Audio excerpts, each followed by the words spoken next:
So I was going to fix myself up for Valentine's Day, do the nail polish, for example, because I needed to fix up my nails. I was going to, comb my hair a little bit, fix up my teeth a little bit, do whatever. And lo and behold, my plans pretty much get ruined. So I ended up using some coffee, which I was going to use to help loosen some plaque, to just swallow my meds and swallow some ibuprofen because my adductor muscle is still hurting. And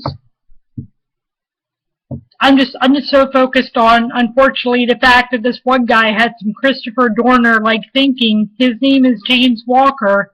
I mean, this guy is a complete, for lack of a better term, complete sicko. So I was talking about how someone was being legalistic, and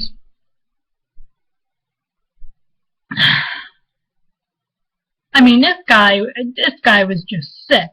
So for example, let me read you some of the comments, because I've been talking about some of the legalism by Messianic Jews and how they say, oh, you can't celebrate Valentine's Day, you can't do this, you can't do that, and because one of my friends gave the example of, oh, Ash Wednesday was apparently connected to Muz somehow, and I'm like, okay, even if it was, the church redeemed that, and I had said, basically, that with all legalism, you wonder why non-Messianic Jews basically laugh at us and say, oh, have you ever heard of Tikkun HaOlam, and just everything along those lines. And then this guy starts saying, I thought non-Messianic Jews are legalist, and I go on and say, it's about the spirit of the law, not the letter of the law, and I posted a whole conversation in the description of this video, and he goes on and says nasty things like, he says,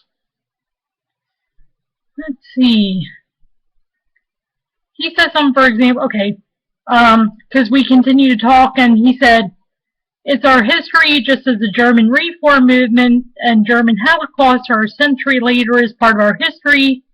And I said, because I thought he was referring to Lutheran / Calvinist / Zwingli Reformation. The Reformation has nothing to do with the Holocaust.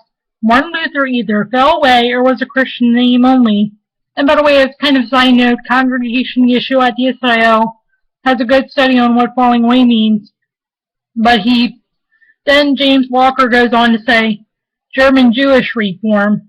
And I said, so, Reformed Jewish children are at fault too.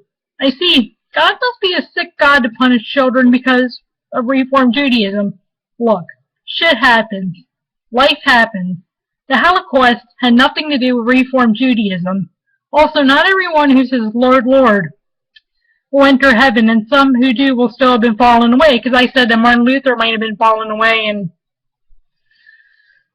Martin Luther was a bit of an anti-Semite, and so I say, as I said, so Reformed Judaism, so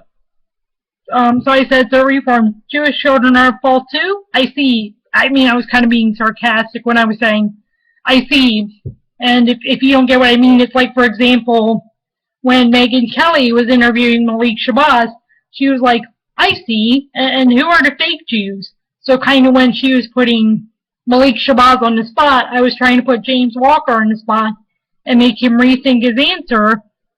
And then he continues, it's a covenant with consequences. It's basic Bible. And, I mean, he continues to go on and says, and so I say to him, covenant with consequences for innocent children like my cousin Freddie too? I see. So, Freddie, who is Orthodox, was thrown against the fence or burned in the furnace because of what Reformed Jews in Germany did. And of course I told James that his thinking was sick, because Freddie and other children who died in the Holocaust had nothing to do with Reformed Judaism or what assimilationist Jews did or whatever happened. And as I have said on Twitter, and as I said on Facebook, and as I reiterate, anti-Semitism is what had to do with the Holocaust.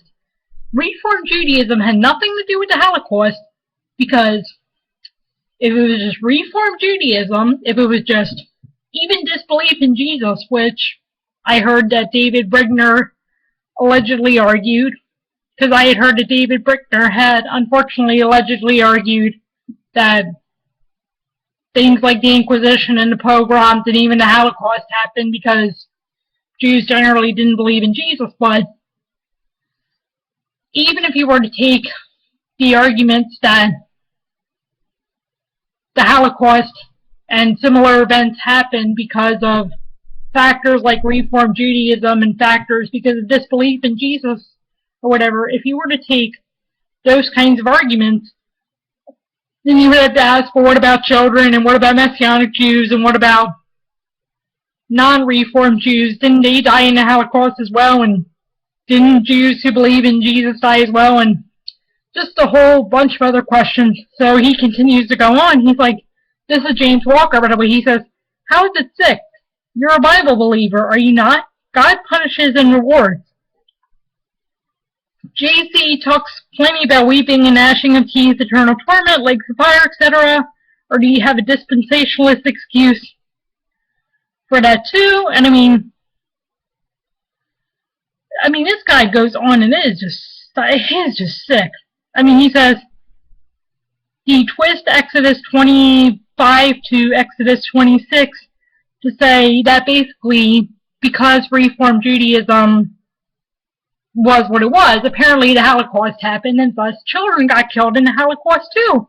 So, okay, then he continues on, and he says, so I'm skipping part of what he said because it was part of my response to him. I told him he was twisting scripture, and then he goes on, and then he says, what is being twisted? When Jews abandon the Torah and revile God's covenant, there are consequences. You've heard of exile and captivity, I'm sure. And then I respond and say something about the new covenant and about, basically that Freddie was a child and basically he had no responsibility for what happened. And James Walker said if he didn't believe in Jesus, he'd be burning in far worse conditions according to your good news. I mean, so this James Walker guy believes that Christians believe that children like my cousin who died in the Holocaust are burning in hell just because they didn't believe in Jesus. So, at the very infinitesimal least, because putting my, personal, more shallow concerns about what happened aside, at the very infinitesimal least, my Valentine's Day plans were ruined. At the very most significant, you can see that a guy who would blame children for the Holocaust, including non-Reformed Jews, and including even Messianic Jews for the Holocaust and for the pogroms, just apparently because, hey, a couple of Jews decided to abandon Torah.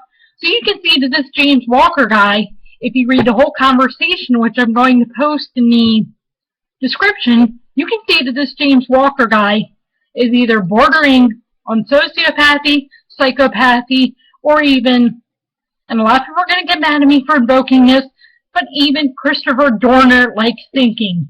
And to blame children for the Holocaust is bordering on Christopher Dorner-like thinking. You're saying that basically, hey, children didn't keep the Torah, or at least their parents didn't keep the Torah, therefore, apparently, these kids deserve to die in the Holocaust.